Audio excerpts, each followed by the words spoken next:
Good evening. As usual, we have several reports to bring you on the news. We have some interviews and reports of further information on those strange events which have plagued this nation and the rest of the world for the past 12 months.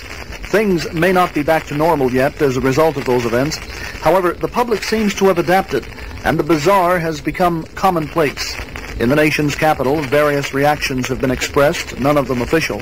And in an attempt to find out why Washington is reticent to talk about the situation, our Washington correspondent has been on the scene trying to extricate news from the rumors and red tape.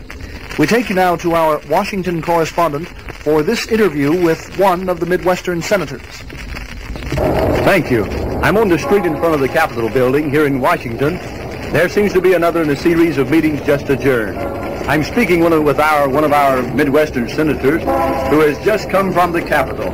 Senator, there are rumors that the meeting tonight has had some special significance, considerably above any previous meeting among the nation's leaders. Also, that it may possibly affect the government's stand on the events of the past 12 months. Could you comment on that, sir? Well, as you know, ever since the first in a series of events which began some 12 months ago, we've been meeting quite frequently to discuss a myriad of subjects. Now, I don't think tonight's meeting was really any different. We still feel and would like to stress that this is not anything supernatural like most people would like to believe. And this is even verified by the recent report of the Emergency Conditions Committee, which was appointed by the President. Rather, we feel it's a plot of some kind. Well, Senator, maybe you could tell us why the government has been so indefinite about taking a stand on the matter. Well, the government's been unable to take a stand simply because of lack of understanding we have for just what they have in mind. Well, now, by they, do you mean the communists? Well, whoever's directly behind this. We may have some more information soon. Future summit talks may show some agreement and understanding. Well, now, you're saying that a meeting will take place to discuss the world situation now? No, I don't have any information on an actual world meeting. In fact, I'm sorry, I'm on a kind of tight schedule tonight. Thank you very much. Just a moment, Senator. How do you explain the similar reports of chaos being received from Russia and China and many other communist countries? Thank you, sir. Some other time. Senator, could answer this then before you leave me. Could the Russians have some scientific method for making people just disappear from off the face of the earth? Not now, sir. We'll reveal our information at some later time. But, Senator, what about... I'm sorry. But Senator... I'm just sorry. I must go. But, Senator, what's happening? Before we return you to the studios, I want to give you this that we have received from the Religious News Department. The chief analysis of the Common Market Confederacy announced today from Brussels that a computerized restoration plan is already underway in the aftermath of this world chaos. In the crisis meeting, which brought together scientists, advisors, and common market leaders, these men unveiled what they call the Beast. The Beast is a gigantic computer that takes up 3 floors at the administration building of Market Headquarters. This monster is a self-programming unit that has over 100 sensing input sources. Computer experts have been working on a plan to computerize the world trade. This master plan involves a digital numbering system for every human on Earth. The computer would assign each citizen of this world a number to be used for buying and selling to avoid the problems of ordinary credit cards. The number would be invisible. It would be placed by a laser tattoo on the forehead or the back of the hand. It would provide a walking credit card system. The number would show up as it would be identified with an infrared scanner to be placed at all checkout counters and places of business. The analysis, these leaders, they suggested that the present chaos and the disorder caused by the mystery points to the need of a world currency and perhaps an international program of peace and politics, as well as a new world trade and numbering system. Did you know that one man could have at his fingertips the number of any man on earth? It could provide the most powerful lever known to mankind. he would have a solution. As he could bank all the world problems. It could be a tool for peace or a dictator's weapon. We'll be giving you more concerning this mystery beast in future broadcasts. And now from Washington, we return you to the studio. That was a report from Washington in the news tonight. Throughout the crisis, we'll keep you informed of the events as we receive them here in Radio Central. We'll have more reports as they come into our newsroom.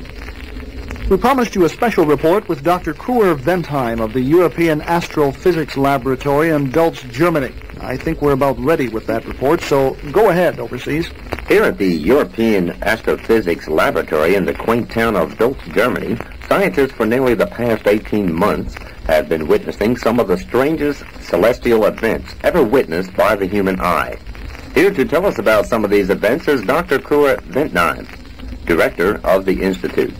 Dr. Ventheim, what are some of the unusual happenings which have been observed by scientists in your institute? Vor ungefähr 21 Monaten, als plötzlich die ganze Welt eine Serie von Ereignissen experiencete, welche dann und noch immer nicht durch menschliche Erfahrung erklärt werden können, begannen wir hier im Labor Unregelmäßigkeiten zu bemerken, und zwar im Solarsystem, welche immer mehr verwickelt erscheinen. Vielleicht ist das schrecklichste Ereignis die ungewöhnliche Farbe des Mondes. Einige unserer Fachleute dachten erst, es sei das Ergebnis der Mikroorganismen, die durch die United States Apollo-Serie, welche am Anfang des Jahres 1970 endete, auf den Mond gebracht wurden. Diese Theorie hat sich nicht bestätigt. Aber wir haben den Mond durch unsere Teleskope und andere Instrumente beobachtet und wir können sagen, dass es nicht die Erdatmosphäre ist, die dem Mond diese ungewöhnliche blutrote Erscheinung gibt, aber vielmehr eine Substanz auf der Mondoberfläche selbst. Doctor, this newscast is going to America, so let me translate it for you. Some 22 months ago, when the entire world began to experience a series of events which were, and indeed still are, not explainable by human standards, we here at the Institute began to witness irregularities, let us say, in the solar system, which have continued to become more and more complicated right up to the present time. Perhaps the most frightening thing is the unusual color of the moon.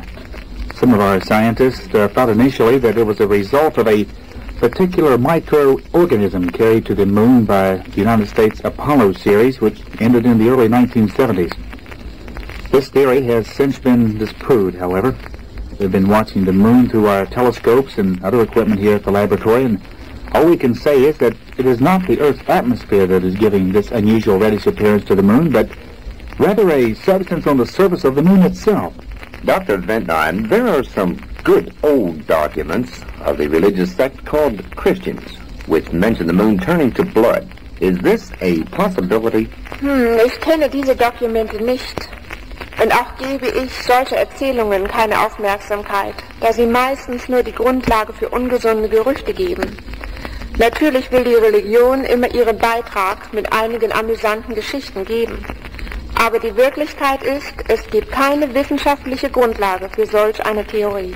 Excuse me again, Doctor, but I must again translate for the people in America. Well, I'm not familiar with this document, nor do I give credence to such stories, as they are usually the source for unhealthy rumors. Certainly, religion will always contribute its amusing stories, but the fact is there is no scientific basis for any such theory. Excuse me, I'm sorry to break in. Back here in Radio Central, our newswires have just released some information which may have a bearing on that story. We've received a bulletin dateline Cape Kennedy, and I quote, "The moon rocks at the Cape Kennedy Space Museum, which have been on display for years, have vanished. The reports of people vanishing took great news precedence a few months ago, but this is the first item of any note to disappear, with the exception of those items which were proven to be stolen. Spokesmen from the Cape Museum say the rocks have been under heavy guard and encased in glass, secured to steel mounted in concrete. However, guards on duty report that no one has attempted to steal the rocks, nor has anyone other than the guards even come into the area. There is no sign of breakage on the glass casement either. The rocks are simply gone. An investigation is underway and detectives are studying their only clue."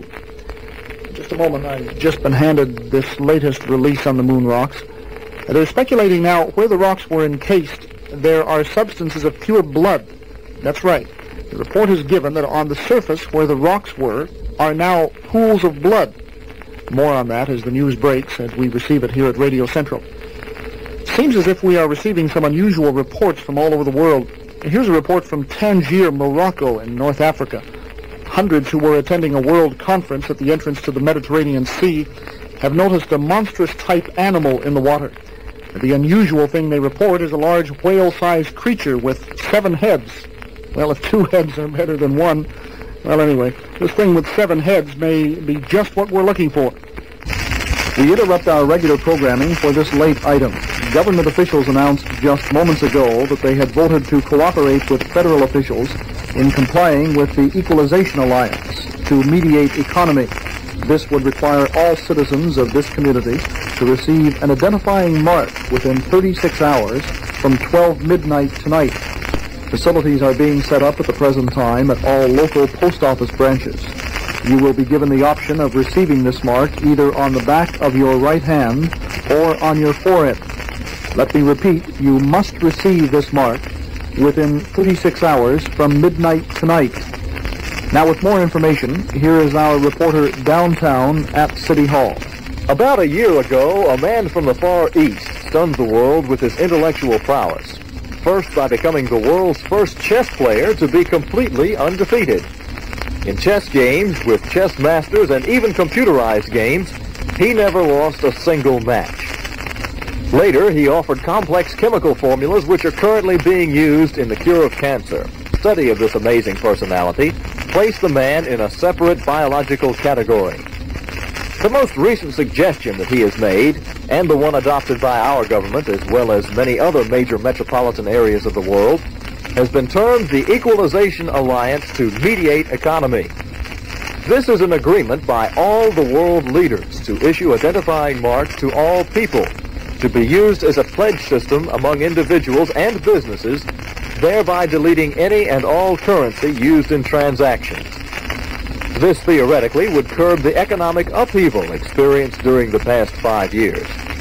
The plan seems to be working. And now the fact is that it is working in our country, right now. The government has made it into law, and the people are now conforming to that law.